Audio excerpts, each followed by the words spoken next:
అస్సలాము అలైకుం వరహ్మతుల్లాహి వబరకాతుహు. సోదరులారా, అల్లాహ్ తబారక తఆలా ఖురాన్ మజీదులో సూరా బఖరాలో ఉపవాసం ఉండమని ఆజ్ఞాపించాడు. అయితే ఉపవాసం ఉండే విధానం దైవ ప్రవక్త హజరత్ ముహమ్మద్ సల్లల్లాహు అలైహి వసల్లం మనకి చూపించారు. మహాప్రవక్త ముహమ్మద్ సల్లల్లాహు అలైహి వసల్లం హదీసులో ఏమన్నారంటే, సహీ ముస్లిం హదీస్ ఇది, ముస్లింలకు యూదులు మరియు క్రైస్తవులకి మధ్య తేడా ఏమిటంటే, మనం సహరీ చేస్తాము, వారు సహరీ చేయరు. అంటే ఉదయకాలం ఏదైతే మనం ఆహారం తీసుకుంటామో ఉపవాసం ప్రారంభించడం కోసం ప్రొద్దున్నే అజాన్కి ఒక 20 నిమిషాల ముందు ఏదైతే మనం ఆహారం తింటామో ప్రొద్దున్నే, ఆ యొక్క సమయాన్ని ఏమంటారండి? సహరీ సమయం అంటారు. సహరీ సమయం. ఆ సమయంలో సహరీ తినడం ఏమిటండి? సున్నత్ అన్నమాట. కొద్దిమంది వెటకారం చేయడం కోసం అంటారు, సాయిబులు ఉపవాసాలు ఉంటారు కానీ రాత్రి అంతా తింటానే ఉంటారంటారా బాబు, వాళ్ళకి ఇంకేం ఆకలి ఎత్తదురా, రండి మీరు తినండి, ఆ తెల్లరగట్లు ఏం ఎక్కుద్దో మీకు తెలిసిపోద్ది, మీరు కూడా మాతో వచ్చి తినండి, ఉపవాసం కోసం మాతో ఉండండి, ఆ పుణ్యాలు వస్తాయి లేదని పక్కన పెట్టండి. మీరు అంటున్నారు కదా రాత్రి అంతా తింటాను, ఎక్కదండి. పొద్దున్నే మనం తిండి ఉండదు కదా, ఆ 3:30కి 3ంటికి లోపలికి వెళ్ళదు అసలు.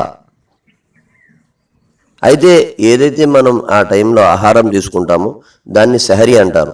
ఆ టైంలో తీసుకునే ఆహారం అత్యధిక మోతాదులో తినడం కంటే బలమైన ఆహారం తినడం మేలు. బలమైన ఆహారం, ఉదాహరణకి రొట్టెలు ఉంటాయి. ఏం రొట్టెలు అండి? గోధుమ రొట్టెలు, అది బలమైన ఆహారం. అది తర్వాత అరటిపళ్ళు ఉంటాయి, బలమైన ఆహారం. ఇవి ఎందుకు చెప్తున్నానంటే, మళ్ళీ పగలు పని చేసుకోవాలి కదా, మనం పగలు పని చేసుకొని మనం ఉపవాసం ఉండాలి అంటే కొద్దిగా ఆహారం బలమైనది ఉండాలి. అయితే ఈ యొక్క ఆహారం ఏదైతే తీసుకున్నామో మనం, ఆ ఆహారం తీసుకున్న తర్వాత వెంటనే ఫజర్ నమాజ్ యొక్క తయారీ చేసుకోవాలి. కొద్దిమంది అల్లా క్షమించుగాక సహరీ ఇలా తింటారు, ఆ పక్కనే మంచం ఉంటుంది, అలా ఎక్కేస్తారు, ఇంకా ఫజర్ కూడా లెగరనమాట. అల్లా క్షమించుగాక. అయ్యో, ఫరజ్ నమాజ్ అండి, ఉపవాసం ఉంటున్నారు, ఎంతైతే పుణ్యం వస్తుందో నమాజ్ ఫరజ్ వదిలేయడం కూడా దానికంటే పాపం ఎక్కువ. నమాజ్ చాలా ఘోరమైన పాపం కదా వదలటం. అల్లాహ్కే నబీ అన్నారు, మన్ తరక స్సలాత ముతఅమ్మిదన్ ఫఖద్ కఫర్. ఎవరైతే తెలిసి నమాజ్ తిరస్కరిస్తాడో అతడు కాఫిర్ అయిపోతాడు అన్నారు. హదీస్ యొక్క సారాంశం. దానికోసం ఏమిటి? ఈ యొక్క సహరీ చేసిన తర్వాత తప్పకుండా మనం ఏం చేయాలండి? ఫజర్ నమాజ్ తయారీ చేసుకోవాలి. ఇక్కడ ఒక డౌట్ ఉంటుంది, ఏంటంటే సహరీ సమయంలో ఏమైనా దువాలు ఉంటాయా? దువాలు నాకు తెలిసినటువంటి హదీస్ గ్రంథాల్లో ఎక్కడా తగలలేదండి. కొద్దిమంది దువాలు ఇమాములు చదివిస్తుంటారు. నవైతు అన్ అసూమ గదన్ లిల్లాహి తఆలా మిన్ సౌమి రమజాన్, నేను అల్లాహ్ కోసం రేపు రొద్దున్న ఉపవాసం ఉంటున్నాను అని చెప్పేసి చదివిస్తారు. అరే భయ్, అది నియత్ అనేది హృదయంలో చేసుకునేది.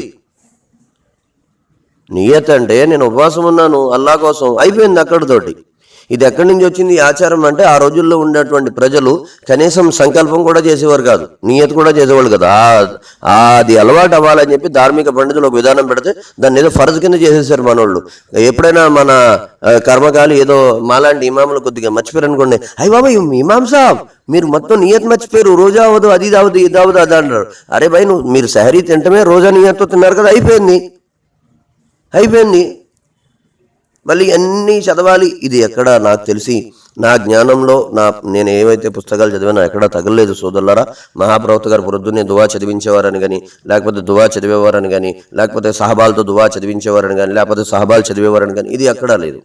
నేను ఉపవాసం ఉన్నాను అలా నేను సంతోషపడతాను, అయిపోయింది అంతే, ఉపవాసం మొదలైపోయినట్టే. ఆ తర్వాత ఈ ఉపవాసం ఏదైతే సహరీ గురించి నేను చెప్పాను, తర్వాత ఇఫ్తార్ కోసం దైవప్రవక్త ముహమ్మద్ సల్లల్లాహు అలైహి వసల్లం ఏం సెలవిచ్చారంటే, ఇఫ్తార్ విషయంలో ఉపవాస విరమణను సమయబద్ధంగా పాటించే వరకు ప్రజలలో మేలు కలుగుతుంది అన్నారు. సమయానికి ఎవరైతే ఉపవాసం విడుస్తారో అందులో మేలు ఉంటుందన్నారు. తిర్మిజీ అని ఒక హదీస్ ఉంది, అందులో ఏముందంటే, అల్లా ఆదేశం, నా దాసుల్లో ఇఫ్తార్ చేయడంలో సమయ పాలన పాటించేవారు నాకు అందరికంటే ప్రియమైన వారు అన్నారు. అంటే సమయానికి కరెక్ట్గా మనం ఎలాగైతే, ఇప్పుడు ఉదాహరణకి నేను ఇంకో మాట చెప్పడం మర్చిపోయానండి, కొంతమంది తెలియక ఏం చేస్తారంటే, పాప అల్లా క్షమించుగాక, అజాన్ అవుద్ది కదా, అప్పుడు దాకా టైం ఉందంట అని చెప్పేసి తినేయండి అంటుంటారు. అజాన్ అవగానే అజాన్ అయిపోయిందమ్మా వదిలేస్తానంటే ఆ పక్కన దగ్గరలో కనుక ఎక్కడ ఇల్లు ఉంటే నేను చూశానండి కళ్ళారా. వాళ్ళు ఏమంటారంటే అజాన్ ఇంకా పూర్తి అవ్వలేదు కదరా, తిని అదిగో అట్టుకుంటుంది ఉంది అదేసి అదిగో ఆ పక్కన టీ ఎట్టారా తాగా అని చెప్పి అంటారు. అరే అల్లాకే బందా అవన్నీ అసలు అజాన్ దాకా టైం ఉండదు. ఎందుకంటే మనది శారీ టైం అయిపోయినటువంటి మన సైడు 10 నిమిషాలు పావుగంటకు అజాన్ ఎత్తారు మన సైడు. ఇటు అనుకోండి, ఈ యూపీ ఈ మహారాష్ట్ర సైడ్ అనుకోండి సైరీ టైం అయినండి అజాన్ ఇచ్చేస్తారు, పావుగంట నమాజ్ అయిపోద్ది, వెంటనే ఇళ్ళకి వెళ్ళి పడుకుని పోతారు, అది వేరే విషయం. కానీ మన సైడు శారీ టైం అయిపోయిన తర్వాత ఒక పావుగంటకు అజాన్ ఇస్తారు. మా యొక్క పశ్చిమ గోదావరి కానివ్వండి, తూర్పు గోదావరి కానివ్వండి.